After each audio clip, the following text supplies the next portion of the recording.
As I say, if you forget everything I tell you today, remember workers' comp is broken. Yeah. Workers' comp was not written for you. It was written for the benefit of an insurance company. Only way that I can be paid in a workers' compensation case by law is through the benefit checks of the injured worker. All right, Blue Grit family, welcome back. You guys hit that subscribe button and hit the download button on the podcast platforms. I'm Tyler Owen, your host. We've got some special guests, our Texas Tmpa Ledge team, John, the man, the myth, the legend, Wilkerson, one of our Ledge lobbyist guys, the one that marches the halls of the Texas Capitol, used to be a field rep, and you went on the dark side now. What is the address at the Capitol? You know, I'm still not sure. I know what our address is downtown at the little office, and then we walk a block down and a block west, and there I am. Well, I know that you're a busy man. You start your day. We just got through talking about it. 5 a.m. You're pretty much at the Capitol, and it ends sometimes midnight, 1 o'clock. It depends on what committees are going. And if you're a lazy man, the session is not someone that you need to be involved with. No, you're a busy guy. Yeah, no, it's typically you're there at 5 o'clock in the morning.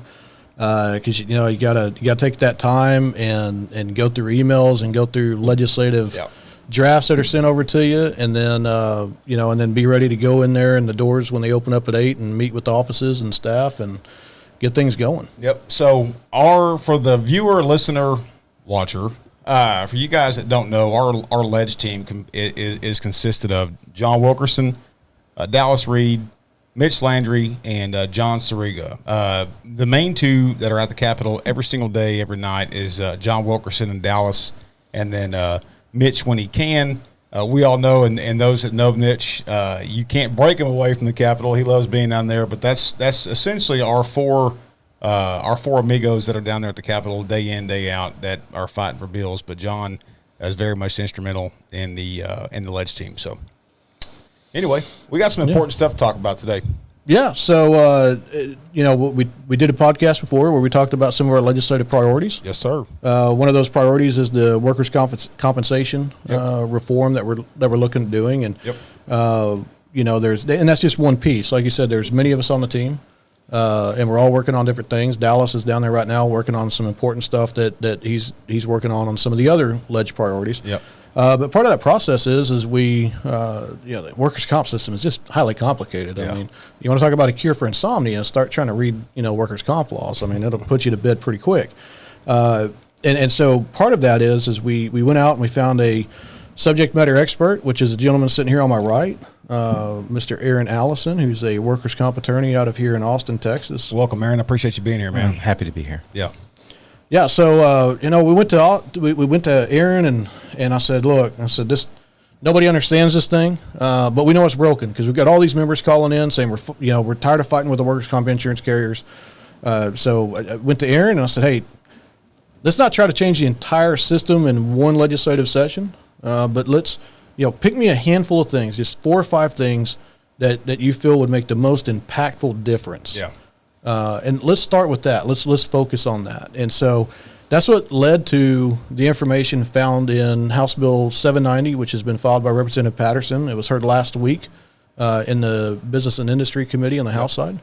Had a lot of great witnesses there testifying in support of the bill. Yeah, big shout out to those witnesses that came down and did that. Yeah, absolutely. And so what we wanted to do today is put a podcast out there and get some more information to our members that are, either currently in the system of workers' compensation hell, for lack of better terms. Right. Or those who may find themselves there one day. Yeah. So just kind of wanted to talk about, that entire system and that process that goes on with that. And we have a good subject matter expert here to help walk us through that. So Aaron, can you talk briefly about yourself and introduce yourself to, or are they listeners or viewers or? All right. So my co-host is out. He is in training. So he says he's in class, there's excuses and me being me, and I'm not the most well-educated man. Clearly, I'm here hosting a podcast here at Tmpa. I think my personality is probably what got me by throughout school, so I screwed up one day and said watchers instead of viewers. And so I've stuck with that, so I'm going to stick with viewers instead of watchers. I've learned that over the podcast classes that I've been to, but listeners and viewers is the proper terminology, I guess, in the podcast and the television industry. Gotcha. Okay, so if you would, Aaron, if you'll tell our watchers and listeners a little bit about yourself. And Sure. I'm Aaron Allison. I'm a personal injury trial lawyer and a workers' compensation injury trial law specialist. I've been practicing in about 20 years in Austin, exclusively in personal injury and workers' compensation for the injured worker exclusively. Good deal. So, Aaron, let's just walk through the process, okay? I've been through the workers' compensation system myself, fighting a bad guy circa 2007-ish, something like that. Go down, bad guy comes down on top of me here, popping my shoulder. Go down, pick myself up. Bad guy's in jail, he's in custody. Grab back, jump back in my Crown Vic, the best police car ever made. Yes. So jump back in my Crown Vic, and I drive down to the emergency room, and they take some X-rays, and they say, yeah, nothing's broken. Here you go. Just take it easy for a couple days, and follow back up with your primary care specialist. Yeah. So I go to my doctor, and my doctor takes one look at it and says, "Oh, workers' comp? Hell no, I don't want nothing to do with that." Yep. So then I got to contact the insurance carrier, and they put me in contact with a general medicine doctor, and he sends me off for 2 weeks of physical therapy. And on the last day of physical therapy, the doctor comes over, he puts his hand on my, or the therapist puts his hand on my shoulder, he's feeling around, and he calls another therapist over, and he says, "Hold on just a minute." The other therapist comes over, and he messes around with it, and I looked at him, and I said, in my line of work, when we call our partner over, That's not good. something's either really funny or something's really messed up, and I don't see either one of you guys laughing. No. So go back down to the doctor. Doctor puts his hand on my shoulder, rotates my arm twice, says, "How's it feel?" And I said, "It hurts. I almost punched you for doing that." And he says, "Well, let's do 2 more weeks of physical therapy." And I'm thinking, if the first 2 weeks didn't fix anything, I don't know about the next 2 weeks. So I threw a fit and contacted workers' comp, and they sent me to a orthopedic specialist, put me in for an MRI. And sure enough, I had my labrum was torn, all the ligaments that keep your bone into the shoulder. So a week later, I'm on an operating bed, getting some hardware put in my shoulder and getting it fixed. Obviously, there were some issues there. And so in that scenario, in a typical workers' comp scenario, Aaron, if you would, can you kind of talk to our members and let them know kind of what to expect when they're injured at work? Yeah, the first thing that you need to do when you're injured at work is go to the emergency room and get checked out. Emergency room care is designed to stabilize you and give basic care, but they're always going to tell you to follow up with your primary care physician. They'll x-ray to see if there's any broken bones, but a lot of the time they don't perform CT scans or MRIs because of the cost prohibitive nature of those exams. Unless they have some real fear and belief that you're seriously injured, they're going to give you the basic emergency room care and send you on your way to follow up with the primary care physician. After that, it's very important that you make sure you notify your chain of command and you document that you've notified your chain of command, your sergeant, your lieutenant, your captain, whoever, up the chain of command, and document that in writing. And the easiest way to do that, and this is what's mind-boggling. Everybody asks, "Well, how can I do that?" It's a simple email. Send them an email, send them a text. Yeah, well, an email is probably best because that way you can't delete. But an email, That's right. That's the best way on a department email. Hey, this is what's going on. Boom, you can always search that. Yeah. I just wanted to follow up with that. Well, yeah, and make sure you communicate up the chain of command, you document it, and make sure you get, usually first responders, the first party they're sent to after an injury on the job and they've notified their chain of command is usually sent to someone who's in HR. Yeah. And the HR person is usually the person that interfaces with the insurance carrier, the workers' comp carrier. That would be your next communication, would be to them and say, "I've notified up through the chain of command, I've sustained this injury on the job, and what is the status of the workers' comp claim being filed?" Yep. And make sure you follow up with them on that, and they make proper notice to the workers' comp carrier. And then take direction from them, because once the workers' comp insurance carrier is notified, they have 15 days to do an initial investigation. And that's where they talk to your chain of command. They ask for an incident report. They communicate directly with the injured worker, first responder, do a recorded statement just for their file. And then what they do is facilitate you going out to your primary care physician under workers' comp through the HR director or the HR department. That's where you get your follow-up orders. You need to go to XYZ Medical or the doc in the box place off the highway to go see usually a general practitioner in medicine. And that's where that person, that first doctor you see under workers' comp, will be identified as the primary care physician, also known as the PCP. And what gives your doctor the right to refuse that? Well, if you go to your own doctor, there are a lot of doctors in Texas who do not take workers' comp because the billing rates on workers' comp are very low. They're right around Medicare rates, and a lot of doctors don't want to accept that payment for their services. But also, billing under workers' comp is extremely complicated. There's different billing codes. There's more bureaucracy, more paperwork involved. Those doctors who take workers' comp injury cases and treat them usually have a dedicated person on staff in their billing department who's dedicated specifically for workers' comp and workers' comp billing issues, approvals, things of that nature. So if you're a doctor and you're doing workers' comp, you have the added cost of headcount, and you're not getting paid insurance rates for your services. So there are a lot of doctors in the state of Texas who don't do workers' comp. Fortunately, there are some specialists, orthopedic specialists in Texas who are really highly regarded. And I've asked them, why do you do workers' comp? You make very low rates on workers' comp. And their response is, well, workers' comp is an injured person. I want to help the injured. I want to relieve suffering, provide health care. But we look at workers' comp as a volume business. Yeah. You know, it's a volume business to make a profit margin. Yeah, Tyler, a good friend of mine is a doctor up in the Abilene area, and when this whole workers' comp thing kicked off, and I'm going to try to make this PG-13, but I sent him a text, and I said, hey, bud, what can you tell me about workers' comp? And his response to me was, I'd rather take a handgun, a loaded his words were a loaded semi-automatic, pointed at my groin and play Russian roulette. And his next message was, and yes, I know how semi-automatic works. There you go. So that sums it up. The first thing I tell every single client I've ever had in workers' comp, every single one, before I tell them about workers' comp and go into their case with them, is I say, if you forget everything I tell you today, remember one thing. Workers' comp is broken. Yeah. Workers' comp was not written for you. It was written for the benefit of an insurance company, not you.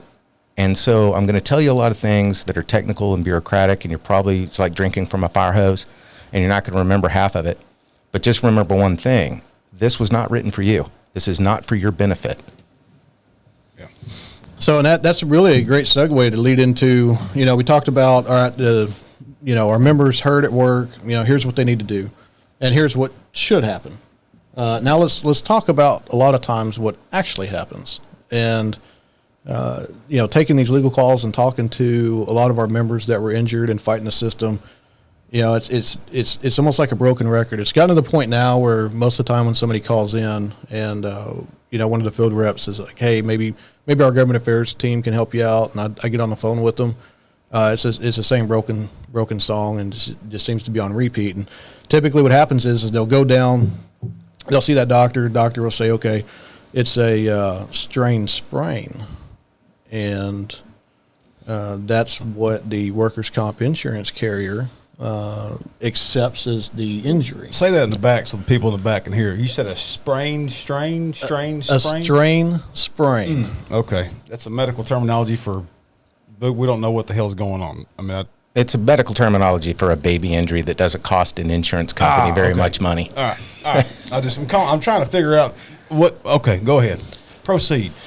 Yeah, so they go in and they have this strain sprain, and so the workers' comp insurance carrier, a lot of times what I'm finding out is they'll send them down for a little bit of physical therapy, maybe kick your heels off for a week, get some relaxation in, and then they try to send them down for to see a designated doctor for a Strain. Yeah, for a strain sprain. And they'll tell that designated doctor, they'll say, hey, we need you to examine this patient and for the strain sprain and tell us what the maximum medical improvement is, meaning, have they fully healed? and if there's an impairment rating for a sprain. Yeah. And you know what's crazy? This is the truth about it. Whenever I was in my position at the SO, you can't bring an employee back whenever they're on workman's comp because they haven't been released. So you've got, look, cops and firemen and public, we are the worst. We eat our own, okay? So you've got this going on for the employee, and at the same token, you've got other coworkers that are eating these guys alive and starting shit, talking shit about this guy. So you've got the physical aspect of this. Then you've got probably a rock star that probably why he got physically hurt to begin with is because he was kicking ass, taking names, and being a proactive employee. Now you've got the mental anguish where this guy or female female officer wants to go back to work but can't because you've got this bureaucracy of BS with workman's comp that you've got to deal with. So you've got the mental anguish and now the mental anguish to deal with.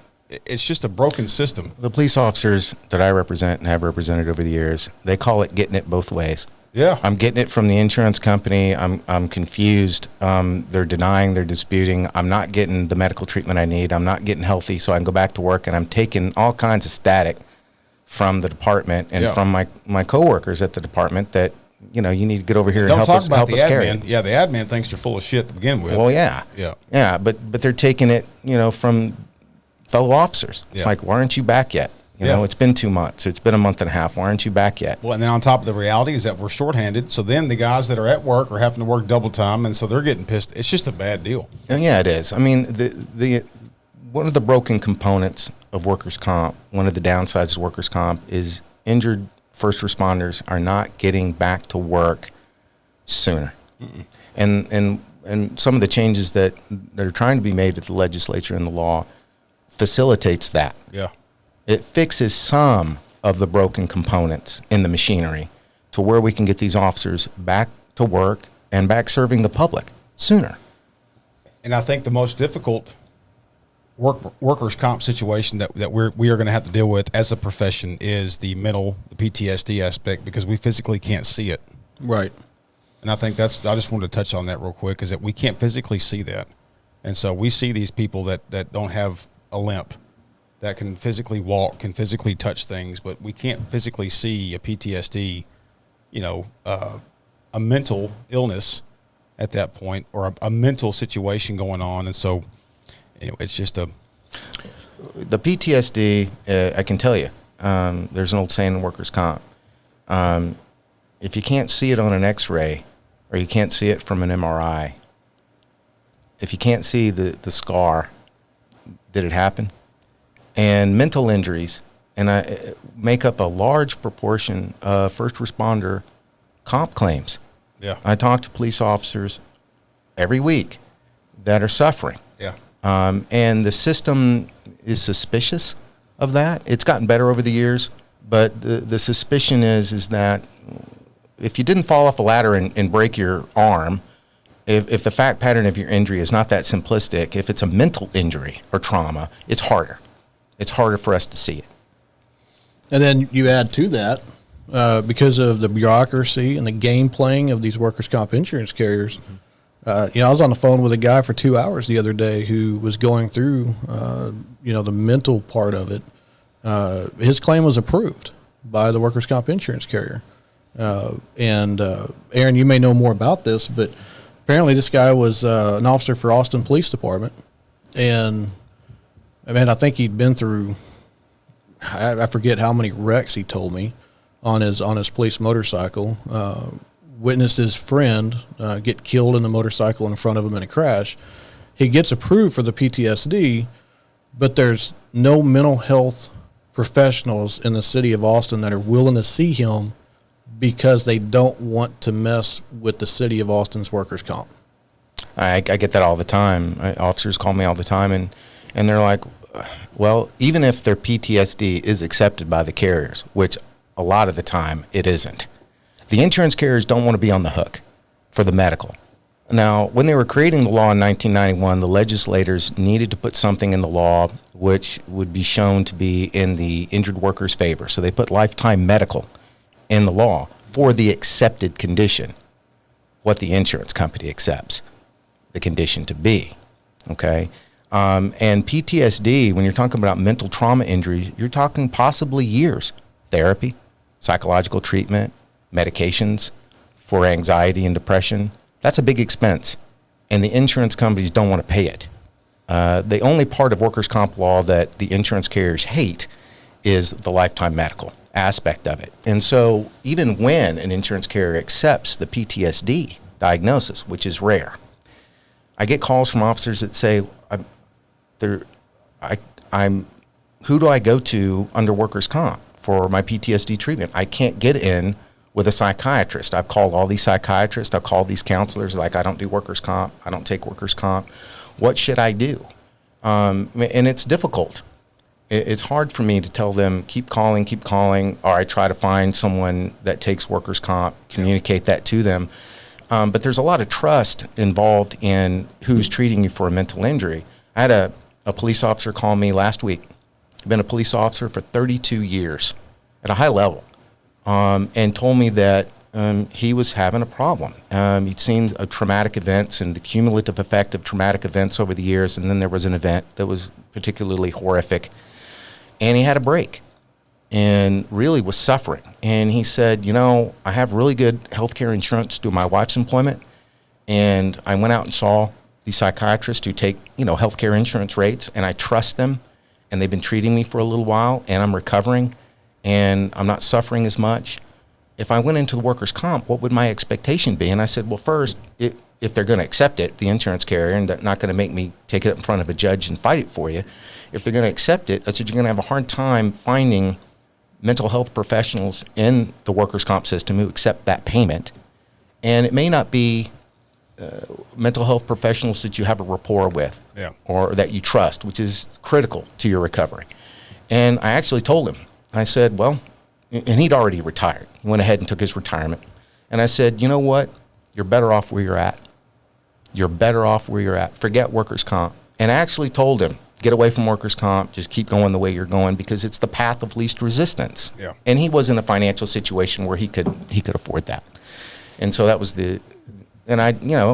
having to tell a first responder to abandon a system which is supposed to be assisting them, it was kind of depressing for me when I got off the phone. I was glad I told him what I told him. Yeah. And it was for his benefit. But at the same time, I thought, well, just another example of a broken system. Yeah, and Clint, I'm sorry, I almost called you Clint there for a minute. Tyler, that's another thing. I talk to these members, that are fighting the workers' comp insurance companies, and I know they're joking when they say it, but a lot of them tell me that fighting with the workers' comp insurance, they may need to file another claim for PTSD for having a fight with the insurance company over it. And we can laugh about it, but it truly is a sad thing. Well, if we weren't laughing, we'd be crying. Yeah, ain't that the truth? That's true. So I'd like to take it back to, not necessarily the mental injury, but let's talk more about the physical injury. They go down for that strain sprain, and they get that designated doctor opinion that says, and most of the designated doctors around the state are, Aaron, correct me if I'm wrong, what's their profession again? The vast majority of designated doctors in the designated doctor pool are chiropractors. That's right. The chiropractor, right? The guy that went through, how many years of medical school does it take to be a chiropractor? No, don't go to medical school. They go to chiropractic school for 2 to 3 years and get a certificate. Gotcha. So when that chiropractor comes out with that designated doctor opinion and says, okay, for your strain sprain, you've reached max medical improvement, and there is no impairment rating, but the officer is still not feeling well. They can tell something's going on. Aaron, what do they have to do next?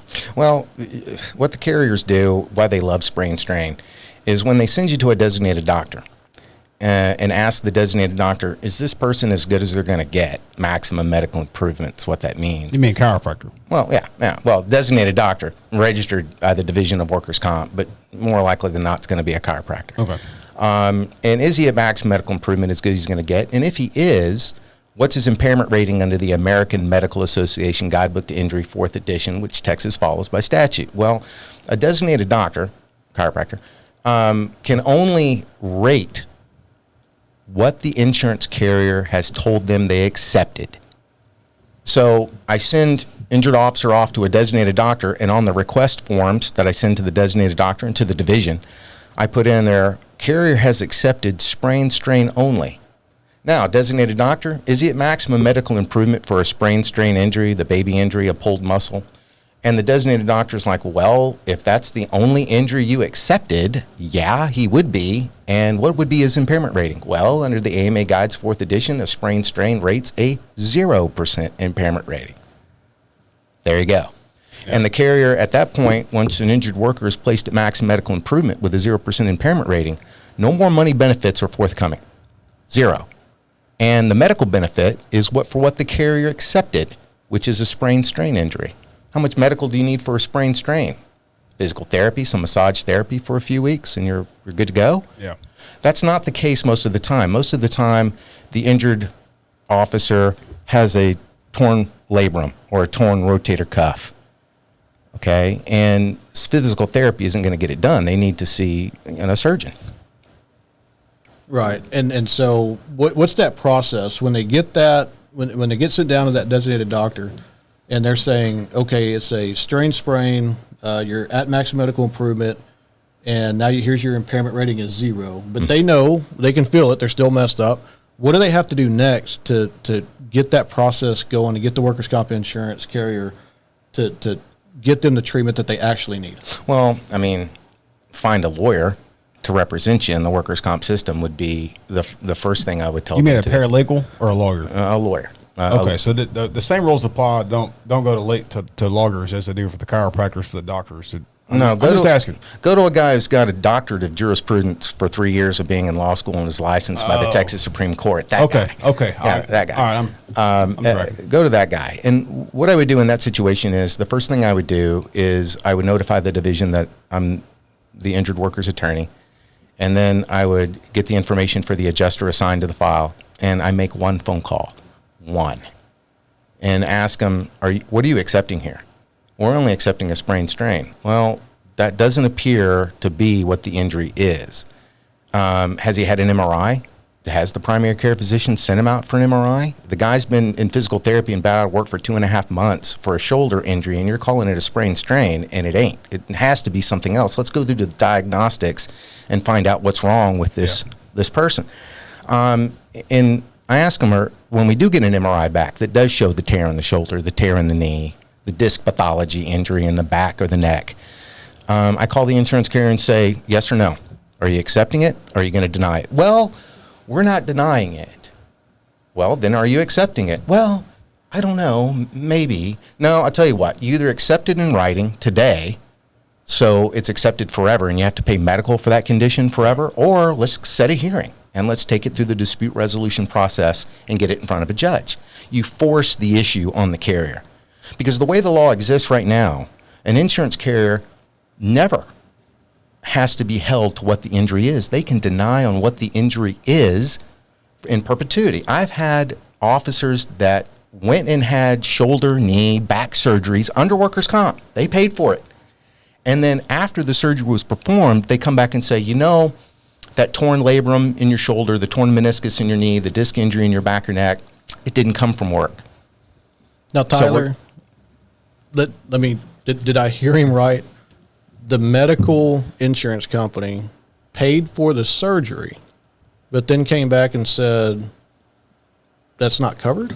That's what I heard. Yeah. The insurance company, when you see these specific cases where the insurance company permits the injured worker to go to the orthopedic, they don't deny, he gets the surgery approved by medical review, he has the surgery, and then some period later, the insurance company comes back and says, you know what, we never should have paid for that surgery because the tear in your knee, the tear in the shoulder, whatever the injury was that required surgical intervention, it didn't happen. But that's simply because of the insurance. I mean, that's simply because they have to cover that injury for the rest of their life. Is that essentially that and the insurance companies have something called the subsequent injury fund. The subsequent injury fund is a fund for which insurance companies can apply to. And if it's shown that they paid benefits of any type, medical benefits, lost wage benefits, impairment income benefits, when they shouldn't have done it, right, and they provide documentation to the fund, they can be reimbursed from the fund. I've had cases where I had a client who was injured, had a shoulder surgery. Months after the shoulder surgery, he's completely done with comp. He's healed. He's back to work. The workers' comp carrier came back and said, that tear in the shoulder, we should never have paid for it. And he called me up and he goes, what's going to happen to me? Yeah. Am I going to have to reimburse an insurance company? And I said, no. Under Texas law, the injured worker never reimburses the insurance company for a benefit they paid. Let them go to the subsequent injury fund. But I told him, I said, now, if you ever have trouble with that shoulder again, 6 years from now, 7 years from now, insurance carrier is not going to cover it. Any future medical you need. So you see that from time to time. But most of the time where the denials come from is based on the example that JW gave, which is, first, the insurance carrier only wants to accept a sprain strain. And they try to end the case or get the case to a stopping point with a designated doctor answering the question on the accepted injury, which is a sprain strain. And that's when the phone rings and the police officer calls me and says, what is this? Right. What is this mess? And that's when, they're going to need a lawyer. Is there a time frame from when a claim has to be filed for a workman's comp? Yeah. The time frame is, under Texas law, the statute is 1 year from the date of the injury.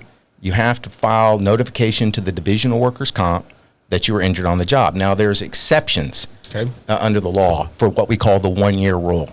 Okay? And the exception to the rule is, the clock on the 1 year rule doesn't begin to run until the employer or the insurance carrier issues what's called a first notice of injury or illness. Okay? And so I've had a recent case with a police officer that 2 years after the date of his injury, and it was a mental trauma injury, he never notified the Division of Workers' Comp. But the insurance carrier and the employer hadn't filed the first notice of injury until a year and a half after the date of the injury. So he was well within the 1 year rule. And that exception, the judge found that exception on the 1 year rule. But the hard, fast layperson's understanding of statute should be, I got 1 year from the day I was hurt to notify the Division of Workers' Comp that I was hurt on the job. Yep. It can be done with a phone call. They'll fill out the paperwork for you over there. Okay, or they'll send it to you and you send it back into them, and then it's on the file. Another time limit is the 30-day rule. You have 30 days from the day that you're injured on the job to notify the employer that you were hurt. Okay. And that's why at the beginning I said the first thing I would tell an injured worker is go get the emergency medical attention you need. The very next day, communicate to the employer that I was hurt on the job and document it in an email. And that satisfies the 30-day rule. And we've actually seen that. This last case I had for an officer that I tried about 3 weeks ago was they went, you didn't tell us it was in 30 days you were hurt. You didn't file a notification of injury within a year. You're out. Doesn't matter what your injury is. Well, we were able to overcome that from the evidence and show that he had communicated with his sergeant and his captain that he was injured within 30 days of this event. And then, of course, the exception under the 1 year rule. And we're able to prevail on his case and get him his benefits.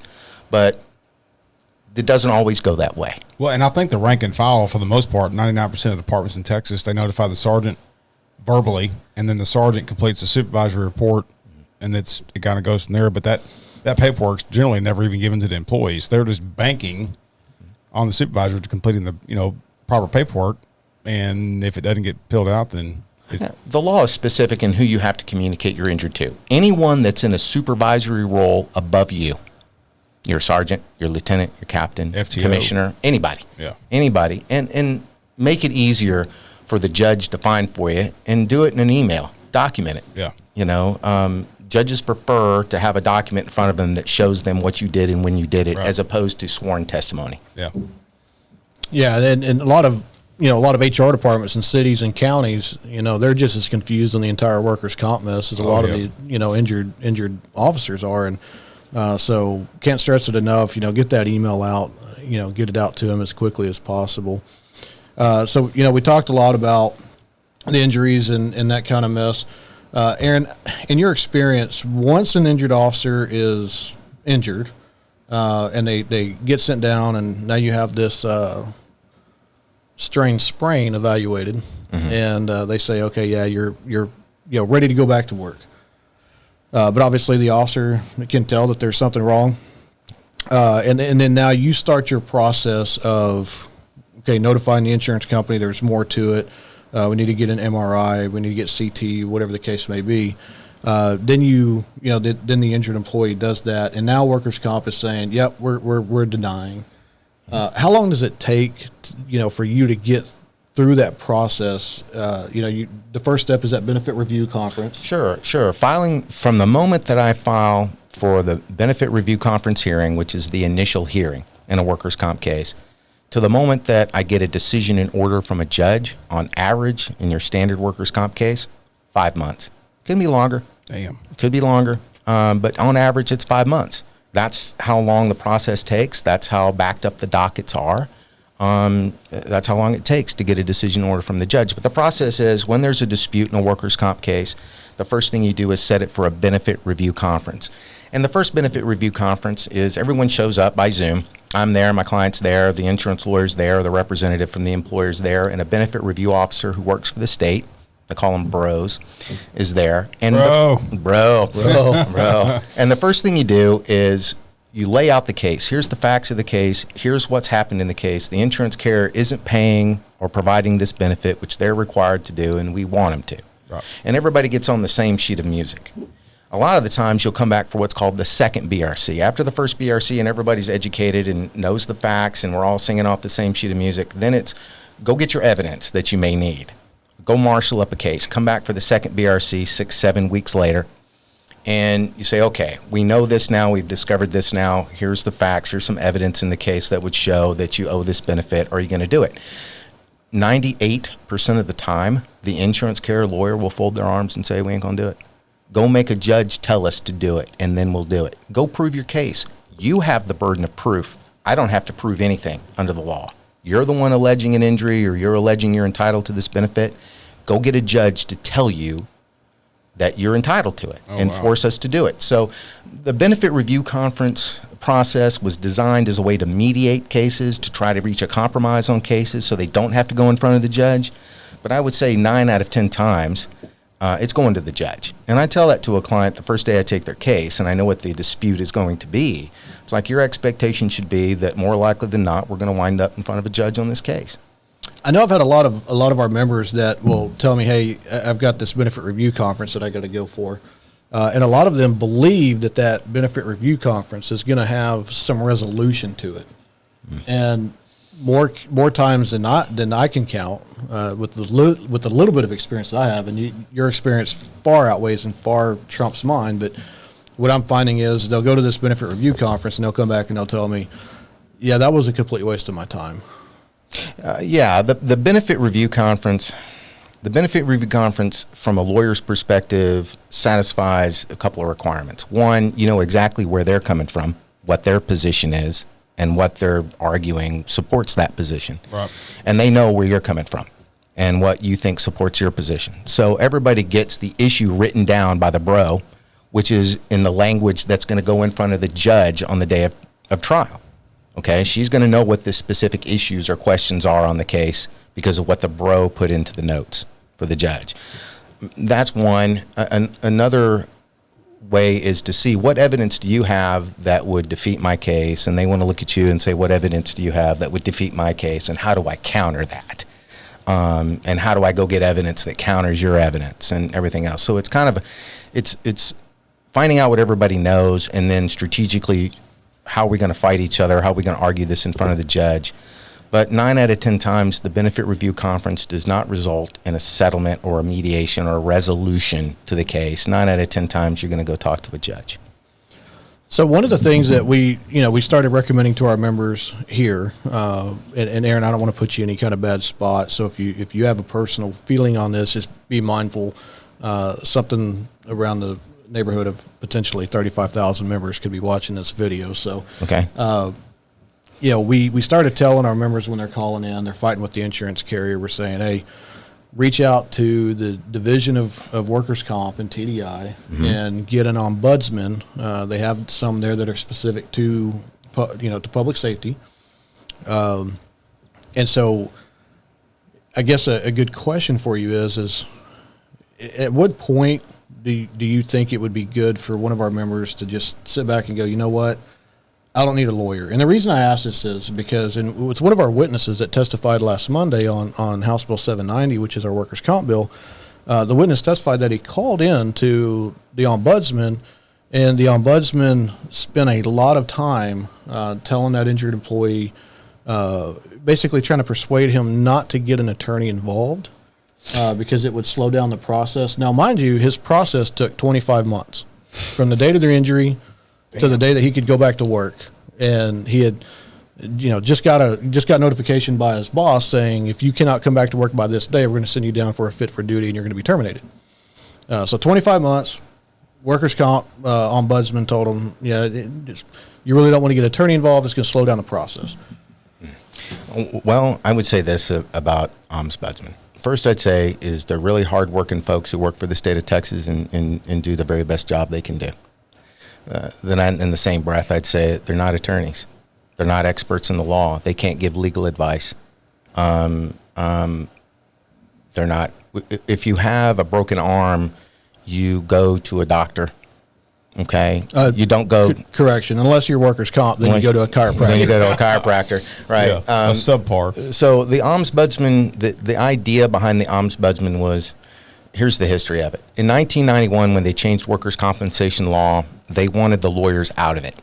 And so what they did is they made workers' comp where a lawyer could make a lot of money in a comp case, basically, other than making it super complicated, labor-intensive, bureaucratic, and everything else. The way they got the lawyers out was to take the financial incentive of doing workers' comp away. All the lawyers, my father included, and his friends, that older generation of attorneys who did workers' comp as part of their personal injury practice, quit in 1991. There's 12 lawyers that I know of in the state of Texas who still represent the injured worker in a workers' comp case, and about 25, 30 lawyers on the defense side, the insurance carrier side. So in the entire state of Texas and 29 million citizens, what do you have, 50 lawyers who know how to do a workers' comp case? Yeah, that's pretty comparable. Yeah. So the ombudsman is a state employee who's not a lawyer. Yeah.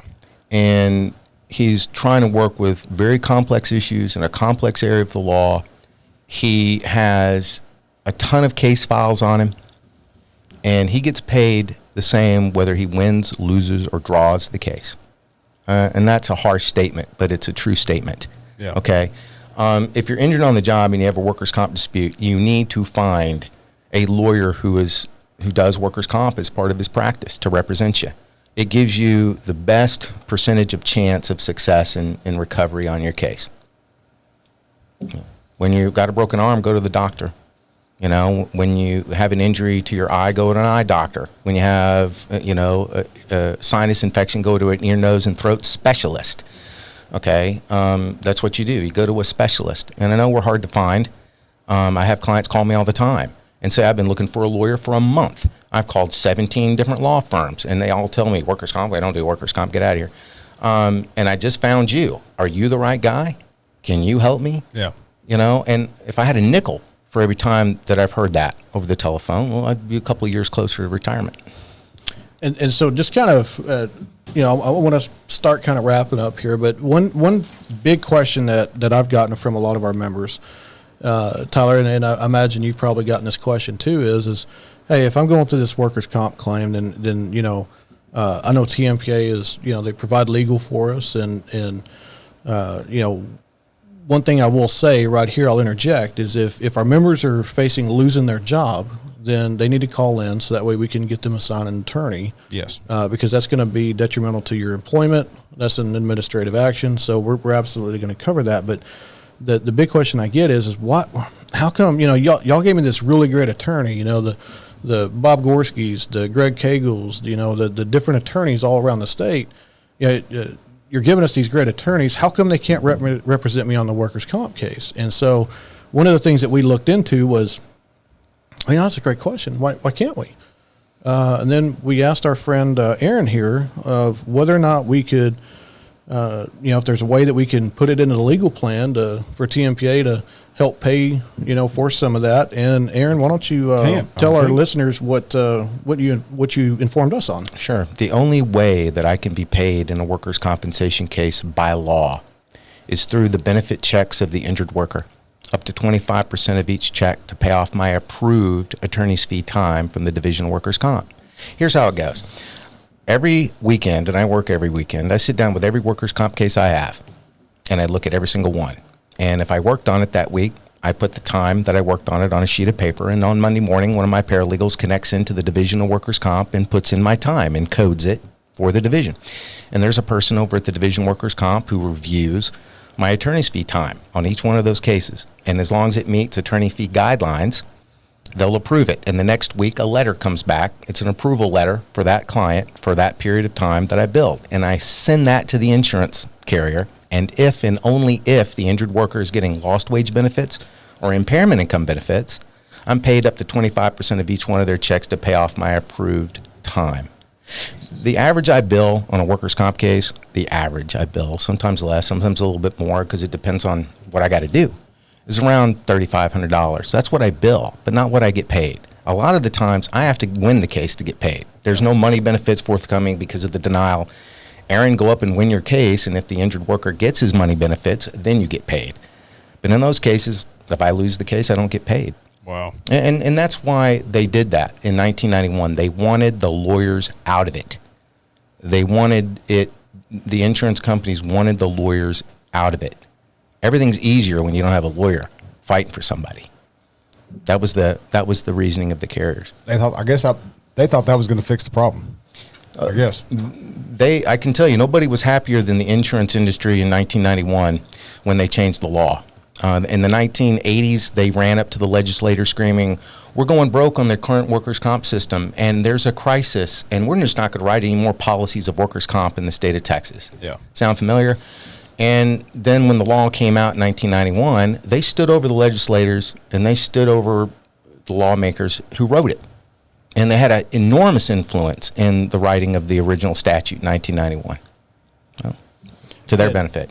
And so what would happen if you were to take money from, say, the injured worker you wanted to pay you out of pocket, or Tmpa, or anybody else? I would be in violation of Texas law and Texas statute, and I would be disbarred. I would lose my license to practice law in the state of Texas, or I should.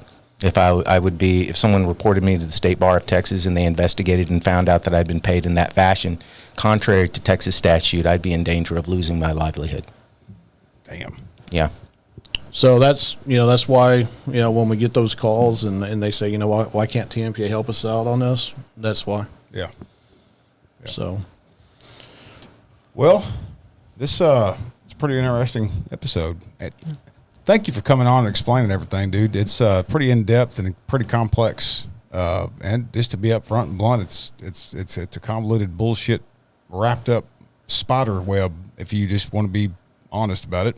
Yeah, I appreciate you very much having me on. I'm hopeful that we can kind of get through make some good changes, and I'm hopeful this bill will get passed. If not this session, maybe next. But I'm hopeful this session it'll move forward. Yeah. So right now we've got some good movement with it. We got some good momentum.